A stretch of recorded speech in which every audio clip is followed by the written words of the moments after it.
François Fillon est entré en campagne à Villebon-sur-Yvette. Les ouvertures et fermetures provisoires de classes maternelles et primaires en Essonne. Coup de projecteur à Verrières-le-Buisson sur le laboratoire antidopage hippique. Développement des titres, Patrice Arditi.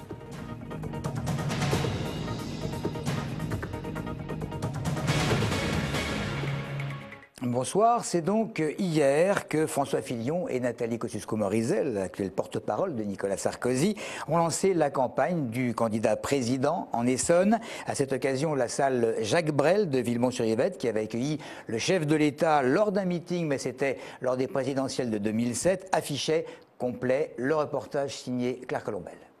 François Fillon et Nathalie Kosciusko-Morizet n'étaient pas attendus avant 19 h, mais dès 17 h 30, les partisans UMP étaient au rendez-vous pour soutenir leur candidat. Je crois fort en Nicolas Sarkozy, en ses idées. Je l'apprécie.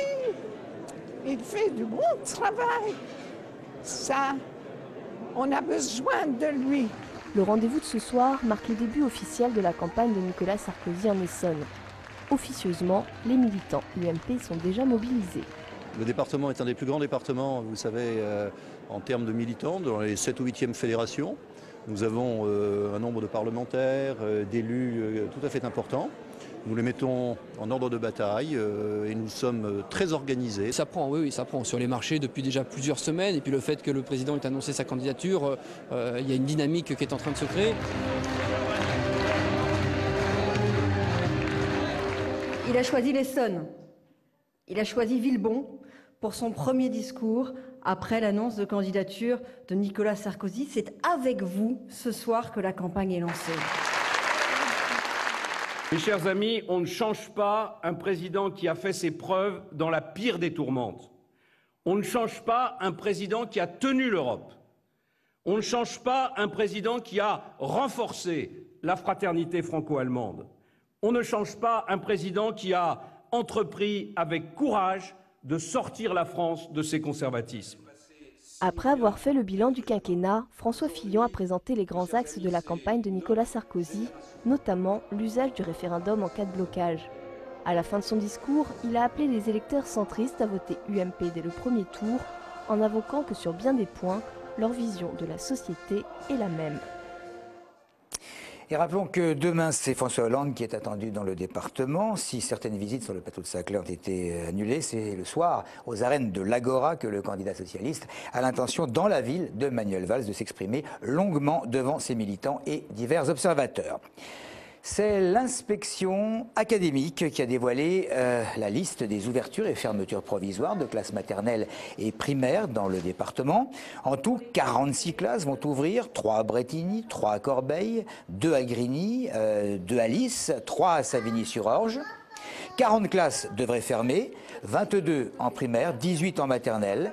L'inspection d'académie précise que ces décisions, elles sont pour le moment provisoires, vu la montée démographique. Ils envisagent des ouvertures supplémentaires. Les chiffres seront affinés école par école et au mois de juin. On passe à la polémique sur la viande halal. 100% de la viande abattue de façon rituelle en Île-de-France, selon les traditions musulmanes et juives. Aucun choix n'est donné aux éleveurs franciliens qui doivent franchir les limites de la région pour bénéficier d'un abattage traditionnel. Bref, perte de temps et d'argent. C'est ce qu'on affirme en tout cas à la Chambre interdépartementale d'agriculture d'Île-de-France, qui précise dans un communiqué que le consommateur souffre d'une mésinformation sur les produits qu'il achète au quotidien. Une équipe est allée demander évidemment leurs sentiments à quelques Essonniens. Oh ben, je pense que c'est pas vrai. Parce qu'il n'y a pas tellement de viande halal, non. Peu importe qu'elle soit halal ou pas. C'est surtout une technique pour le Front National pour créer une sorte de distance entre la communauté musulmane et les Français, quoi. Moi, ça me dérange pas. Si ça se trouve, j'en ai déjà mangé. Mais ça paraît tellement gros, cette histoire-là. Moi, je suis pas tellement d'accord. Disons que c'est bien que tout le monde ait le choix, mais qu'on nous impose pas ni dans un sens ni dans l'autre. C'est curieux qu'on dise ça pendant la période électorale. Pour moi, elle aura le même goût. Alors j'en mange rien. J'espère qu'on ne mange pas de la viande halal sans le savoir. Je pense pas que ce soit possible, ça. Non. Non, je pense que c'est encore un argument de politique. Je sais pas, moi je mange pas. Le laboratoire des courses hippiques LCH est l'un des plus grands centres de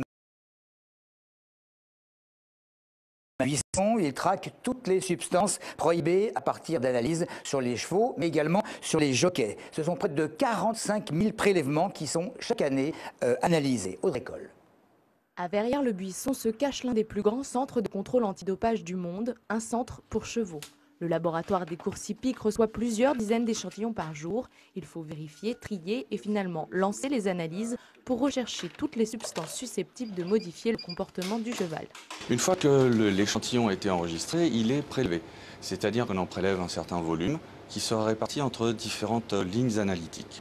Puisqu'évidemment, on ne va pas rechercher un diurétique comme on va chercher un stéroïde anabolisant.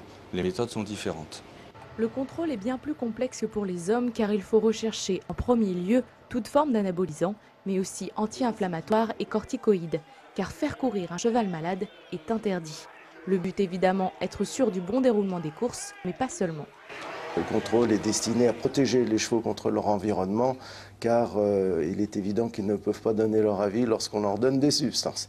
Donc si vous voulez, c'est une vocation beaucoup plus complète, j'allais dire, que pour les contrôles antidopage humains. Donc on est obligé de contrôler toutes les substances, ce qui n'est pas toujours forcément très facile. En France, le contrôle est très important avec près de 30 000 échantillons analysés par an, ce qui met une grosse pression sur le système avec peu de résultats positifs, environ 1 sur 4 000. Ce qui n'est pas vrai pour tous les pays où certains atteignent presque 100% de positivité. Une réunion importante hier soir à Brétigny entre les dirigeants du club de foot de la ville et ceux de la JOCR. Au menu, un nouveau partenariat et recueillir et Brétigny a sa réputation.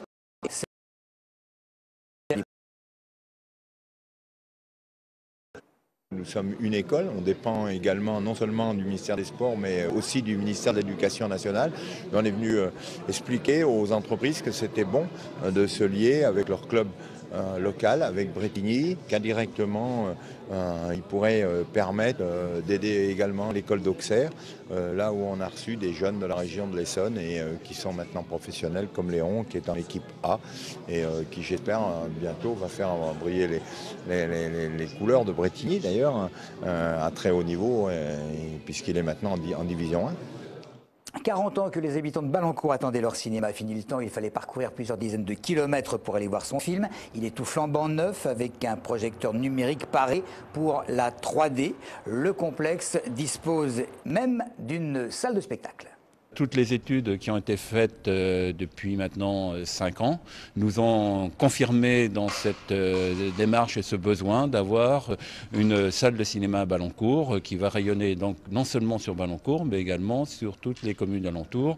L'étude qui a été faite a été basée sur une zone de chalandise de à peu près 25 000 personnes. L'ouverture est tout à fait encourageante parce que dès la première journée, nous avons fait plus de 200 entrées sur 3 séances et tous les spécialistes m'ont appelé ce matin pour me dire que c'était un vrai succès et que ça allait s'amplifier dans les semaines à venir. Donc on y croit beaucoup. Voilà pour l'essentiel. Merci de nous avoir suivis.